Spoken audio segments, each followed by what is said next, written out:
Hello future doctors and and પેરેન્ટ્સો, very good morning. હવે આપણે વાત કરીએ, તમને ખબર જ હશે કે આપણે અત્યારે થર્ડ ડે ની થર્ડ સિરીઝ પર આવી ગયા છે રશિયન મેડિકલ યુનિવર્સિટી. અત્યારે આપણે ફાઇન્ડ આઉટ કરીએ છીએ બેસ્ટ રશિયન યુનિવર્સિટી તમારા માટે કઈ છે.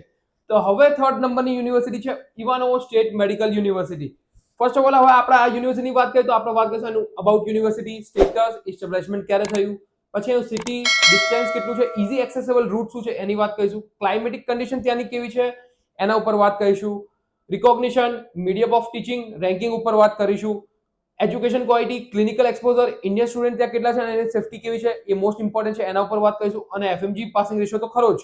પછી વાત કરીએ હોસ્ટેલ કન્ડિશન, ત્યાં મેસ અવેલેબલ છે કે નહીં, અને હોટ મોસ્ટ ઓફ ટોપિક જે છે હરેક સ્ટુડન્ટનો એ છે બજેટ અને એમના પેરેન્ટ્સનો બી બજેટ શું છે સર આ યુનિવર્સિટીનું, એડવાન્ટેજ ડિસએડવાન્ટેજ, અને લાસ્ટમાં આવું કન્ક્લુઝન તો ખરું જ. તો ગાઈસ આજે હવે આપણે વાત કરીશું ઇવાનોવો સ્ટેટ મેડિકલ યુનિવર્સિટી. હવે તમને નામથી જ ખબર પડતી હશે આ એક રશિયન ગવર્મેન્ટ યુનિવર્સિટી છે.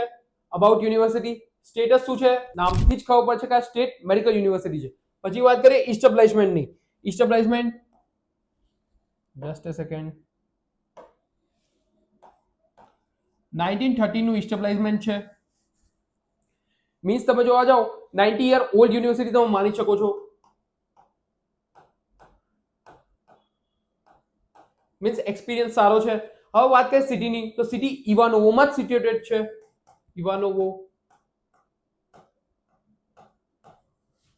હવે વાત કરીએ ડિસ્ટન્સની, તો ડિસ્ટન્સ મોસ્કોથી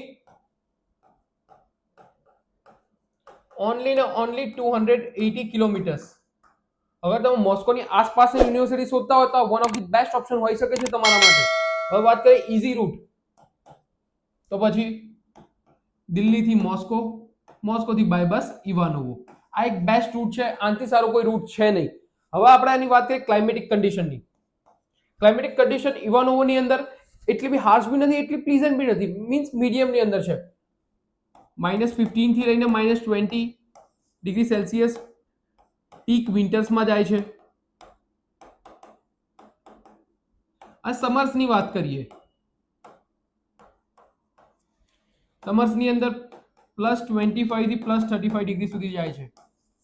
એ તમે જોઈ શકો છો કે તમે જોવા જાઓ રશિયાની કોઈ બી જગ્યાએ જાઓ તો -10 -5 આ બહુ કોમન છે. -15 20 મીન્સ આ તમે જોવા જાઓ કે રોજ આટલી ઠંડી નથી પડતી. મીન્સ જ્યારે આપણો એમનો પીક સિઝન કહેવાય કે આપણે ઇન્ડિયાની આપણે ગુજરાતની વાત કરીએ તો આપણે નવેમ્બર, ડિસેમ્બર, જાન્યુઆરી આપણે કેવી ઠંડી પડે છે એવા ટાઈપની, પછી તો એકદમ નોર્મલ ટેમ્પરેચર હોય છે.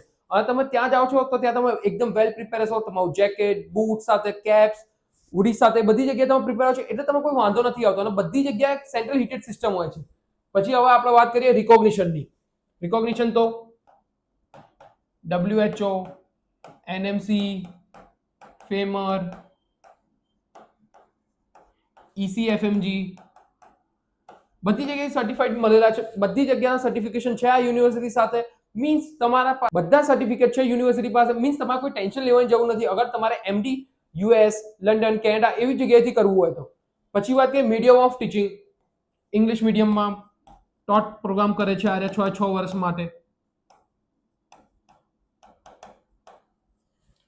હવે વાત કરીએ એના ઇન્ફ્રાસ્ટ્રક્ચરની. Infrastructure as compare to other university બહુ જ સારું છે ઇન્ફ્રાસ્ટ્રક્ચર, ગુડ ઇન્ફ્રાસ્ટ્રક્ચર. હવે વાત કરીએ રેન્કિંગની.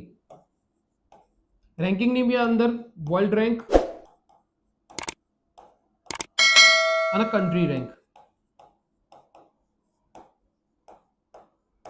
કન્ટ્રી રેન્કની વાત કરીએ તો 200 પર સ્ટેન્ડ કરે છે, અને આપણે વર્લ્ડ રેન્કની વાત કરીએ તો 5000 સમથિંગ છે આનો વર્લ્ડ રેન્ક. મીન્સ તમે જોવા જાઓ વર્લ્ડ રેન્ક બી સારો છે, કન્ટ્રી રેન્ક બી સારો છે. આ ડિફાઇન નથી કરતું કે યુનિવર્સિટી સારી છે, મીન્સ તો પણ આપણે લમસમ આઈડિયા લઈ શકીએ છીએ કે આ યુનિવર્સિટી કેવી છે, કે તમારું બાળક કે તમે જઈ રહ્યા છો એ જગ્યાએ તો તમારી એજ્યુકેશન ક્વોલિટી કેવી રહેવાની છે તમે વર્લ્ડ રેન્કથી તમે ડિસાઈડ કરી શકો છો. પછી વાત કરીએ education quality. Education quality is good.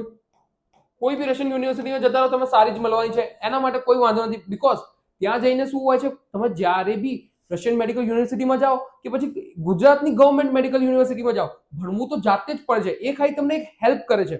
કેવી રીતે કે ઇટ્સ નોટ પોસિબલ કે એનાટમી તમે જે બીડી ચોરસિયા હોય છે કે તમને બાય પેજ ટુ પેજ તમને કોઈ બી રીડ કરાવી શકે કે તમને કોઈ સમજાવી શકે, કે તમારે સેલ્ફ રીડ કરવું પડે, અને જે ડાઉટ્સ આવે તમે ડાયરેક્ટ પ્રોફેસરને પૂછી શકો. જેવું આપણે ગુજરાતમાં થાય છે એવી જ રીતે તમે રશિયામાં ભણવામાં આવે છે. હવે વાત કરીએ ક્લિનિકલ એક્સપોઝરની. ક્લિનિકલ એક્સપોઝર આપણે કેવી ડિફાઇન કરી છે કે ત્યાંની પોપ્યુલેશન કેટલી છે. પોપ્યુલેશનની વાત કરીએ તો પોપ્યુલેશન અરાઉન્ડ 4 લાખ પીપલ્સ ત્યાં રહે છે સિટીની અંદર. તો ક્લિનિકલ એક્સપોઝર બી ડિસેન્ટ રહેવાનો છે. હવે આપણે વાત કરીએ ઇન્ડિયન સ્ટુડન્ટ્સ સેફટીની શું વાત છે. ઇન્ડિયન સ્ટુડન્ટ્સ અરાઉન્ડ ત્યાં અત્યારની ડેટની અંદર 600 ઇન્ડિયન સ્ટુડન્ટ્સ ત્યાં સ્ટડી કરી રહ્યા છે. 600 ઇન્ડિયન સ્ટુડન્ટ ત્યાં સ્ટડી કરી રહ્યા છે અને ઘણા બધા એફએમજી ક્લિયર બી કરી છે, ત્યાંથી પાસ આઉટ બી થઈ ગયા છે, ઇન્ડિયા બી આવી ગયા છે અને એમની એફએમજી બી ક્લિયર કરી છે. હવે વાત કરીએ એફએમજી પાસિંગ રેશિયો શું છે. એફએમજી પાસિંગ રેશિયોની વાત કરીએ તો around 13 to 19% FMG passing ratio રહે છે. હવે આપણે વાત કરીશું કે આ એફએમજી રેશિયો સારો છે કે નહીં, એ પછી આપણે આગળ વાત કરીશું. અત્યારે હું ખાલી તમને ઇન્ફોર્મેશન આપું છું. પછી વાત કરીએ હોસ્ટેલ કન્ડિશનની. હોસ્ટેલ કન્ડિશન ડિસેન્ટ મળે છે. 3 થી 4 સીટર રૂમ્સ તમને અવેલેબલ મળે છે અને એ બી એક ગવર્મેન્ટ હોસ્ટેલની અંદર. તમે ધ્યાન રાખજો કે હું ગવર્મેન્ટ ઉપર આટલું ભાર મૂકું છું બીકોઝ તમે પ્રાઇવેટ હોસ્ટેલમાં રહેવા જાવ તો તમારું કોસ્ટિંગ 80 થી 90,000 પર એનમ આવી શકે છે. જે એ જ જગ્યા પર તમે ગવર્મેન્ટ હોસ્ટેલ જો તો 15 થી 20,000 પર એનમ તમને મળી જશે. મીન્સ સાલના ખાલી તમારે 15 થી 20,000 જ આપવાના છે. પછી આપણે વાત કરીએ મેસ અવેલેબલ છે અને તમે સેલ્ફ કુક કરવું તો તમે સેલ્ફ કુક બી ત્યાં જઈને કરી શકો છો. હવે આપણે બજેટની વાત કરીએ એ તો પહેલા હું આ રફ કરી દઉં તો તમને સારું રહે.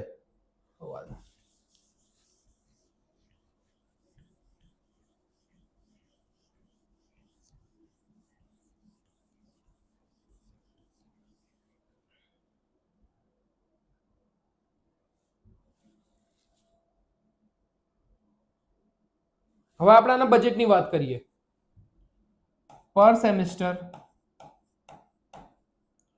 તમારું બજેટ આવે છે 1,42,500 રૂબલ્સ પર સેમ. રૂબલ્સ અને રૂપીઝ ઓલમોસ્ટ સેમ રહે છે. એ તમે એવી રીતે જ માની શકો છો 1 રૂબલ ઇઝ ઇક્વલ ટુ 1 રૂપી. ક્યારે રૂપી ઉપર હોય છે ક્યારે રૂબલ ઉપર હોય છે, પણ એટલો ફરક આવતો નથી. આ તમે ધ્યાન રાખી શકો છો.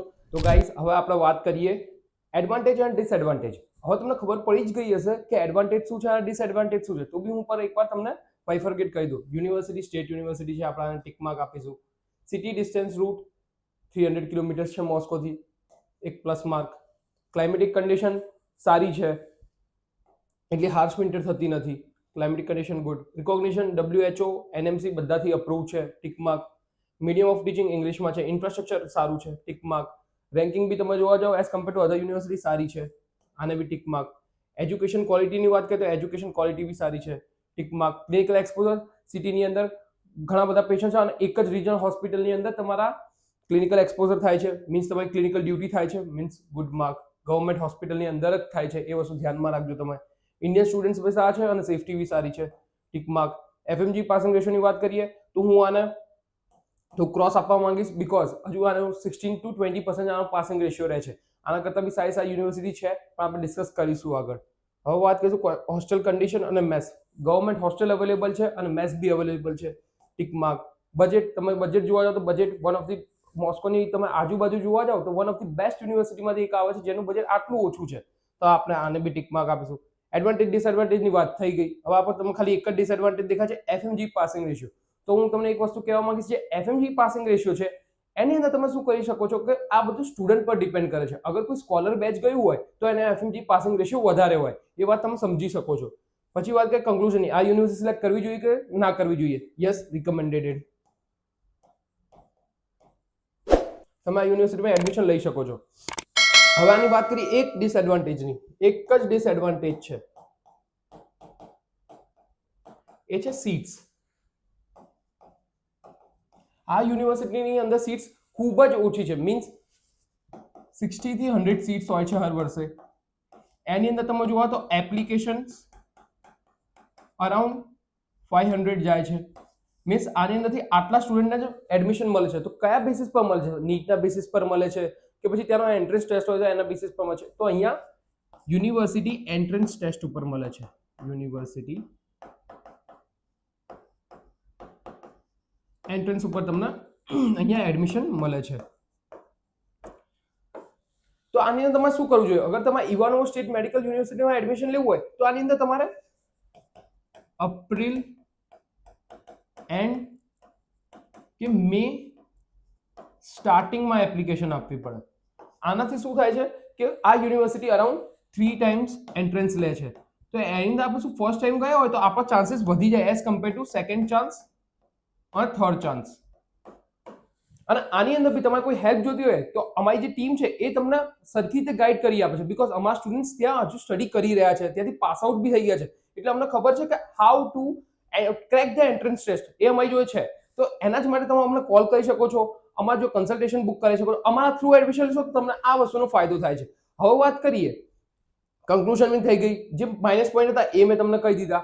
તો હવે વાત કરીએ સર તમને મળવું હોય, ડોક્ટર ટી પટેલને મળવું હોય તો ક્યાં આવવાનું? તો હું તમને કહું છું કે ગુજરાતની અંદર અમદાવાદ અને સુરતની અંદર આપણી ઓફિસ છે, એની અંદર તમે કન્સલ્ટેશન બુક કરી શકો છો અને તમે કહી શકો છો કે મારે ડોક્ટર દેવ પટેલ થ્રુ કાઉન્સેલિંગ લેવું છે, બીકોઝ અમારે બીજા બી કાઉન્સિલર અવેલેબલ છે. અગર તમારે મારાથી કાઉન્સેલિંગ લેવું હોય તો તમારે એક દિવસ પ્રાયર કહેવું પડે છે. તો આ વસ્તુ તમે ધ્યાનમાં રાખજો. અને તમારે એડમિશન લેવું હોય કે કોઈ ક્વેરી હોય એમબીબીએસ એબ્રોડ ના લગતે કે તમારે જોર્જિયા જવું જોઈએ, રશિયા જવું જોઈએ, કે સર તમારે કઈ ગાઈડન્સ જોઈએ છે, તો એના માટે બી તમે અમારી ટીમને સંપર્ક કરી શકો છો. અને તમે આ વિડીયો તમે સારો લાગ્યો હોય તો પ્લીઝ શેર ધીસ વિડીયો. આથી મને મોટિવેટેડ ફીલ થાય છે, બીકોઝ આ જે બધા ડેટા છે એ બહુ જ વાર લાગે છે એક વિડીયો બનાવવાની અંદર. તો એના જ માટે હું કહું છું પ્લીઝ સબસ્ક્રાઇબ ધી ચેનલ. અને તમને આ વિડીયો સારો લાગ્યો હોય તો લાઈક તો તમે આપી જ દેજો. સો ગાઈઝ હવે આપણે આવીશું 4th સિરીઝની ઉપર, એટલે 4th નંબરની યુનિવર્સિટી ઉપર રશિયાની. તો તબ તક કે लिए जय हिंद, थैंक यू.